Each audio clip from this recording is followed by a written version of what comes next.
Quiero empezar con un tema que parecería ser de forma, pero que no lo es. Y supone el reconocer que el presidente de la Asamblea rectificó el error que se había cometido en el cambio del día planteado por el asambleísta Juan Cristóbal Lloret. Espero que haya sido de convicción, y creo que fue de convicción, no porque de manera inmediata le pedí un punto del orden del día para hacer conocer a la Asamblea esto.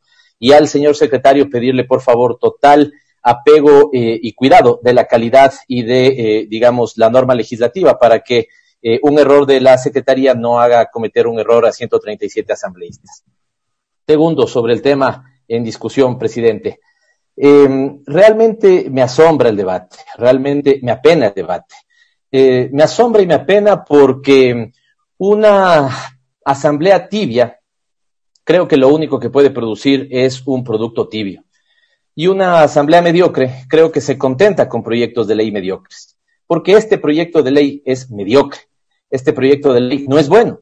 Y asombra que muchos asambleístas, ¿no es cierto?, tengan y digan explícitamente que se contentan con que no sea, digamos, menos malo de lo que podría ser. Qué terrible que esa sea, digamos, la concepción que nosotros los asambleístas tenemos de nuestro propio trabajo.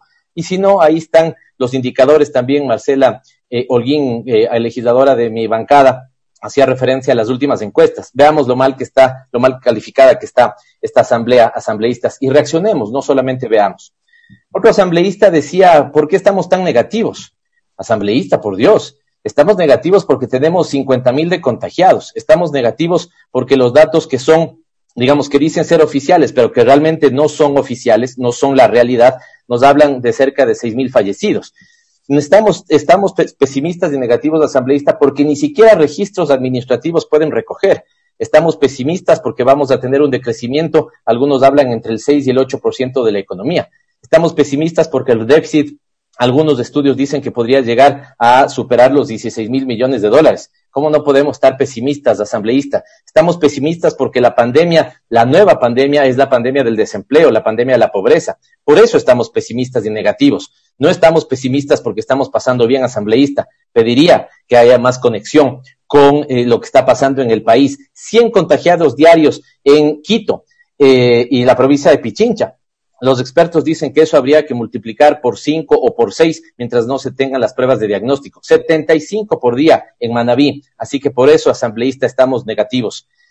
En ese sentido, también me apena, asambleístas, que a algunos solo les haya quedado mentirse a sí mismos para creer que estamos haciendo un trabajo adecuado. Y en este sentido de reconocer que estamos frente a una ley que mejora algunos problemas, ya les voy a decir cuáles no mejora, asambleístas, y por qué creo que no es una buena ley. Y finalmente me apena el debate porque es un debate que le hace eco a un gobierno que entre sus muchos vicios está el de la hipocresía. ¿Y por qué digo que este gobierno tiene entre sus vicios la hipocresía? Porque dice que es el gobierno de todos, pero en realidad es el gobierno de los acomodados. Este gobierno se dice democrático y este gobierno se dice que escucha.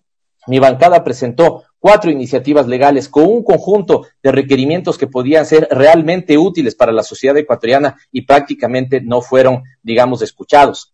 Se dice que es el gobierno del diálogo y le pregunto a alguna bancada si hubo una conversación previa antes del envío de este proyecto. No.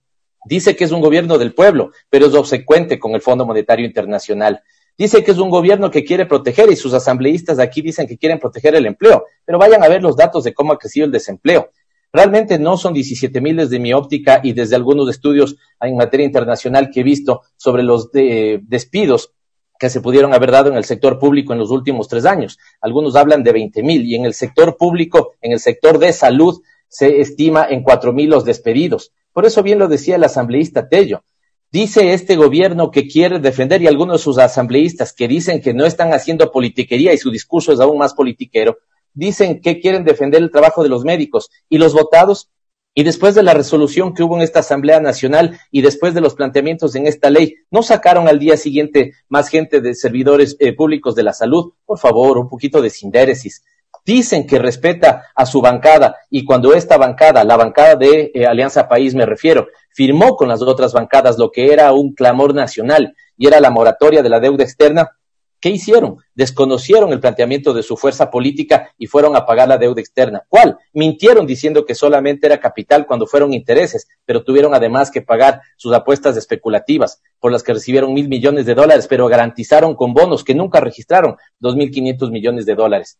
Y les dije yo en una intervención en esta Asamblea Nacional que les iban a sacar los votos a algunos asambleístas diciéndoles que no iba a haber veto. Y el presidente de la República, no sé si fue en el discurso del 24 de mayo, que anunció que no habría veto sobre esta ley. ¿Y qué estamos discutiendo? El veto de esta ley que se dijo que se respetaba la posición de los asambleístas.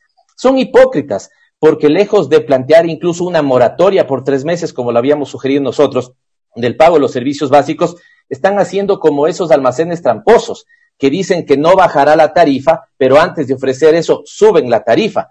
El famoso tema de te descuento 50% cuando el día anterior subí las tarifas 50%. Así que, por favor, tengamos un poquito de sindéresis y reconozcamos que eso está pasando. Por lo tanto, el doble discurso está en el gobierno y lastimosamente esta asamblea no ha parado ese doble discurso y más bien dicho, ha sido acólita de ese doble discurso.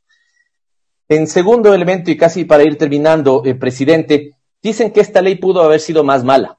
¿Y por qué contentarnos por eso? Esta ley tuvo que haber sido buena. Y no es que esta ley pudo haber sido más mala, esta ley es pésima desde el inicio. Tuvo siempre 2 puñales. El puñal de los impuestos, cuando nosotros reconocemos que hay gente que sí debe pagar impuestos, pero este no era el momento. Y nosotros hemos dicho, en pleno de la recuperación económica deberíamos pedirle 10% de utilidades a lo que fueron las utilidades netas de la banca, 1% de impuesto a los patrimonios mayores de $1 millón. Se negaron a que el Estado cobre a los morosos, a las 500 empresas que le deben a este país $1.500 millones, y dicen que esta es una buena ley.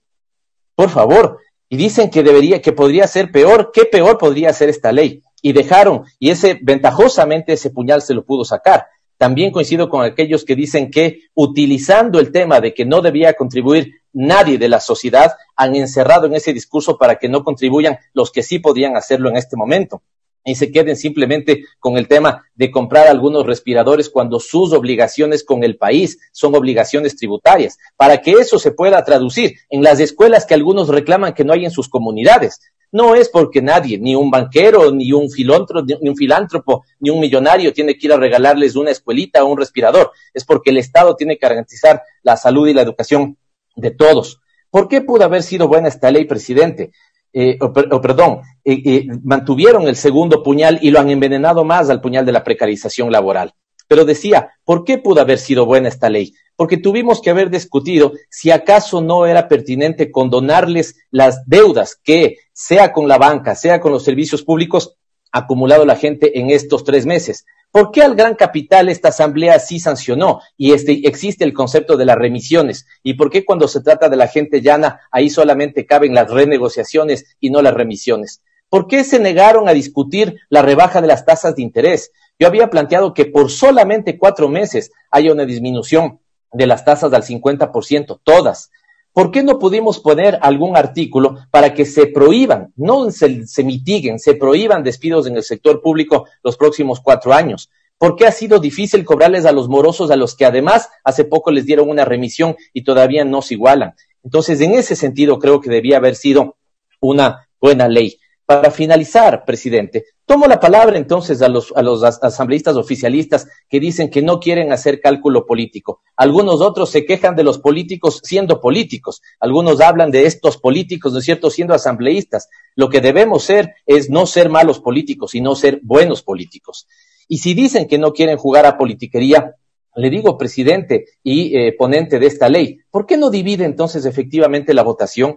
¿Por qué no permite que se muestre democráticamente la posición de todos respecto a cada uno de los artículos que están presentes ahí? Usted sabe que hay algunos sobre los que no queremos ratificarnos. No ponga entonces estratégicamente, no haga cálculo político para decirle a los otros que no hagan cálculo político metiendo en un solo paquete lo que a usted le interesa que se apruebe. Saque el tema de los servicios públicos aparte. Saque, por ejemplo, el tema de la interpretativa del 169, que dicho sea de paso, si es que hay interpretativa, es porque están aplicando mal la ley, pues sí, debería haber, si no, no termino con esto, presidente.